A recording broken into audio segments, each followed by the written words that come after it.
بسم اللہ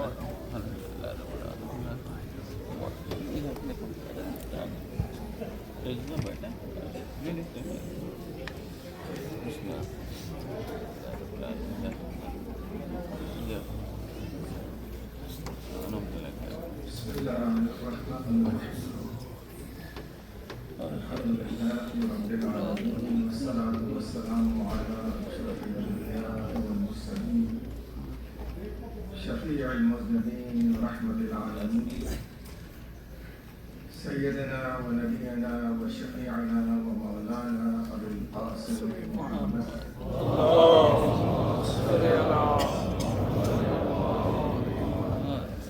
وآله الطيبين الطاهرين المعصومين الخيرين الفاضلين ولعنة الله على أعدائهم أجمعين من الآن إلى قيام يوم الدين.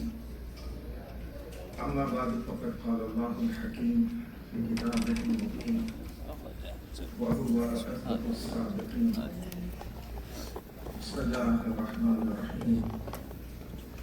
إنا لله وإنا إليه راجعون. حضرات گرامی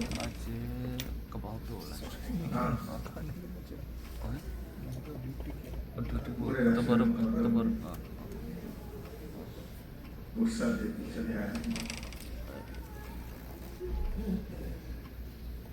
اور ایک بیوی ہے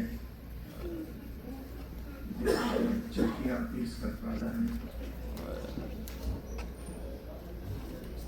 یہ غم ایسا غم ہے کہ جس میں پوری کائنات غم منا رہی ہے، اس لیے کہ رسول کائنات غم منا رہے ہیں.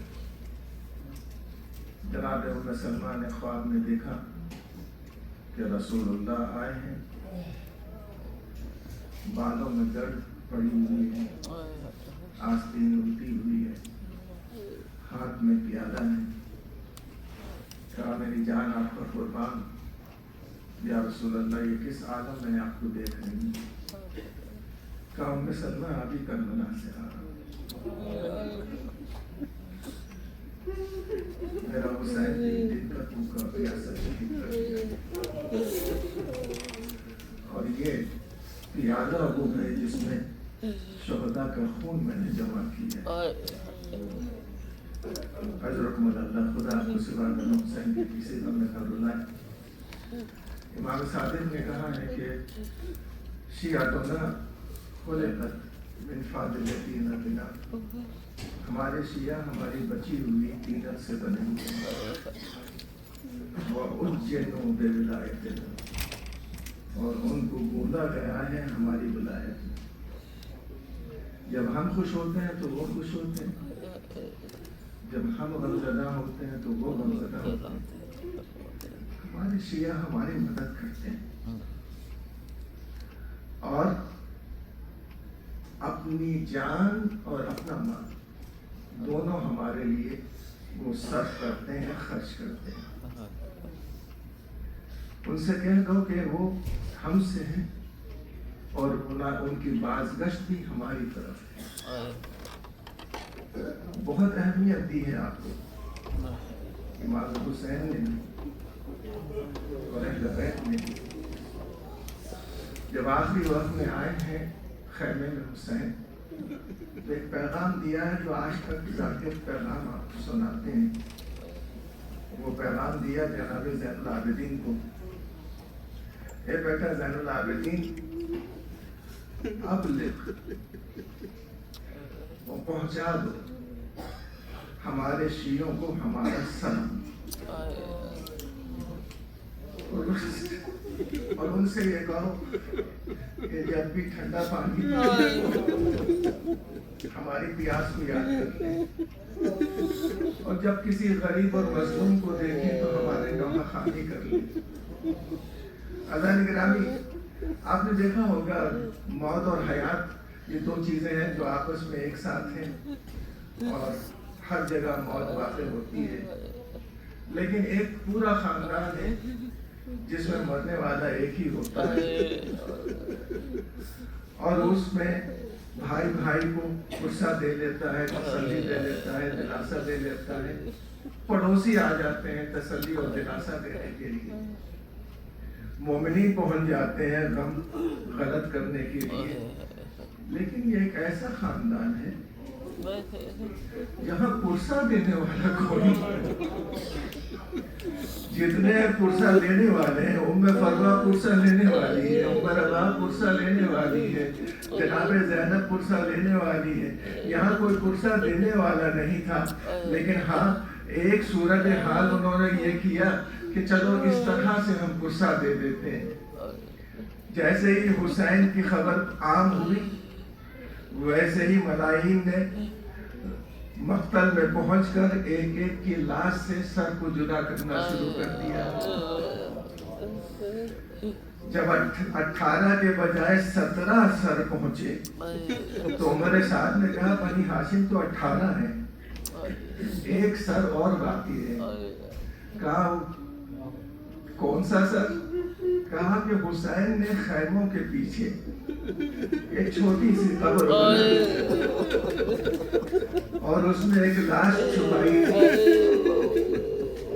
اور چھپاتے وقت شاعر نے بہت اچھے انداز میں کہا ہے، چھپا کر ریت میں اصغر کی لاش کو، ریت میں چھپا کر اصغر کے نرم چہرے کو. خدا جانے حسین کتنا روئے، نہیں بتا سکتا میں حسین کتنا روئے. خود ہی فرماتے انا قتیل العبرہ، ارے میں تو وہ ہوں جسے رلا رلا کر مارا. کبھی علی اکبر کی لاش کے اوپر رلایا ہے، کبھی قاسم کی لاش کے اوپر رلایا ہے، کبھی عباس کی لاش کے اوپر رلایا ہے. ایک ایک لاش کو خیمے میں بھی پہنچایا، اس کے بعد مقتل میں بھی حسین نے پہنچایا، مگر کبھی کسی سے حسین نے پرسہ نہیں مانگا. لیکن جب عباس کا علم لے کر حسین آئے تو ایک مرتبہ ستون خیمہ سے ٹیک لگایا، اور ٹیک لگانے کے بعد کہتے ہیں آؤ زینب مجھے عباس کا پرسہ دو، آؤ سکینہ مجھے عباس کا پرسہ دو. اے مولا کیا ہوا؟ کہا کہ اب اتنا غم ہے کہ میں بتا نہیں سکتا، بس اتنا کہہ دو کہ حسین نے ایک جملہ کہہ کر بتا دیا کہ عباس تمہاری وجود سے، تمہاری موجودگی سے جو آنکھیں سو جایا کرتی تھی آرام سے، وہ اب تمہارے بعد سویا نہیں کریں گی، جاگا کریں گی.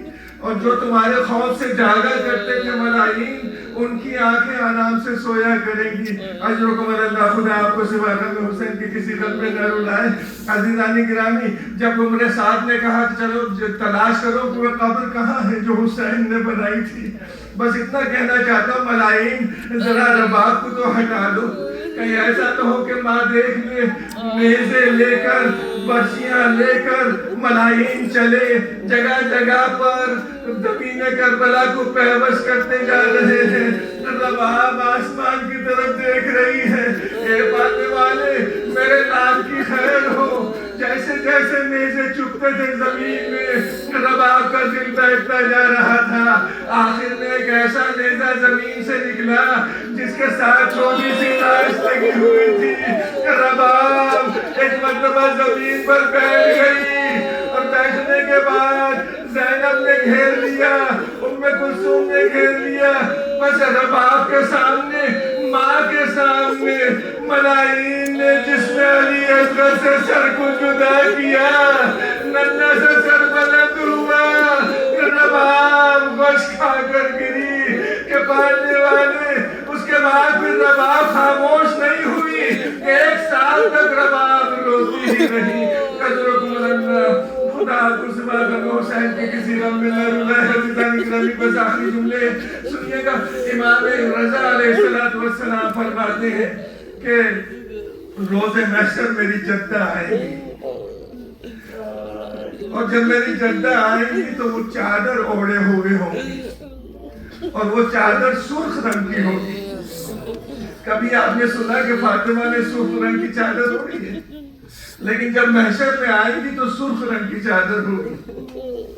اس کے بعد امام نے خود ہی تشریح کی، یہ سرخ مصبوب بالدم، یہ سرخی جو ہے وہ رنگ کی سرخی نہیں ہے، یہ خون کی سرخی ہے۔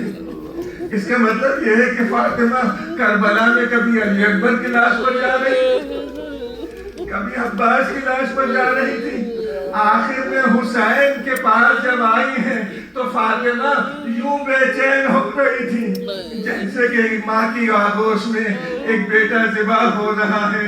بس حضرت نگرانی یہی وجہ ہے کہ جب شام غریبہ میں علی چلے آئے تو زینب نے ہاتھ پیر پکڑ کر یہ کہا کہ اے بابا اس وقت کہاں تھے جب علی اکبر شہید ہوئے، اس وقت کہاں تھے جب عباس شہید ہوئے، اس وقت کہاں تھے جب قاسم شہید ہوئے؟ تو علی نے کہا کہ بیٹی میں یہی تھا کہ بابا سب کی مدد کرتے ہیں، حسین کی کیوں نہیں مدد کی؟ کہا کہ بیٹی یہاں بھی مدد کر رہا تھا لیکن مدد کا انداز بدل گیا تھا، پہلے تو میں حسین کی مدد نہیں، میں تمہاری ماں فاطمہ کو سنبھالے ہوئے تھا اور ملائی حسین کو ذبح کر رہے تھے۔ عزیزانی گرامی جانور بھی ذبح ہوتا ہے تو سامنے سے ذبح ہوتا ہے، یہ وہ مذبوح ہے، یہ وہ شہید ہے جسے پشت سے ذبح کر دیا گیا۔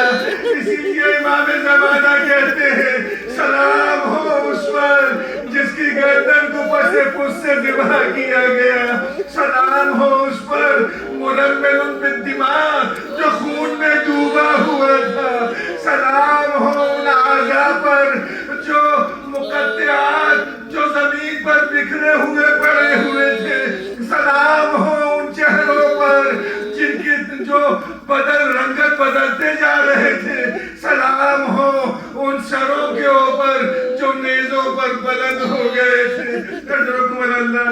جناب زینب نے سب بچوں کو سنبھالا اور سنبھالنے کے بعد ایک مرتبہ دیکھا کہ سکینہ موجود نہیں ہے، ام کلثوم کو ساتھ لے کر چلی، آواز دیتی جا رہی تھی اے بیٹا علی اکبر کیا سکینہ وہاں پر ہے؟ آواز آئی نہیں، پھوپھی ابا نہیں آئی، کہا کہ آگے بڑھی، فرات کے کنارے آواز دی اے بھیا علی، بھیا عباس کیا تمہاری چہیتی سکینہ ادھر آئی ہے؟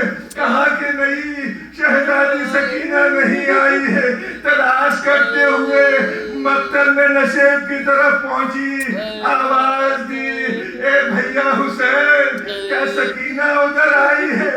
آواز آئی مہلن مہلن، آہستہ بولو آہستہ بولو، سکینہ میرے سینے پر سو رہی ہے۔ مجھے سننا تھا کہ زینب پہنچی، پہنچنے کے بعد آہستہ سے محبت سے بچی کو جگایا، جگانے کے بعد سینے سے لگایا، کہا کہ بیٹی ہر ایک اپنے بابا کو اس طرح پہچانتا ہے، یا تو لباس موجود ہو یا پھر سر موجود ہو، نہ تمہارے بابا کا سر ہے نہ لباس ہے، کیسے پہچانا؟ کہا کہ پھوپھی اماں جب رات ہو گئی نیند آنے لگی تو بابا کا سینہ تلاش کرتے ہوئے میں مقتل میں چلی آئی، آواز دیتی جا رہی تھی اے بابا آپ کی سکینہ آئی ہے، آواز دے کہاں ہوئے؟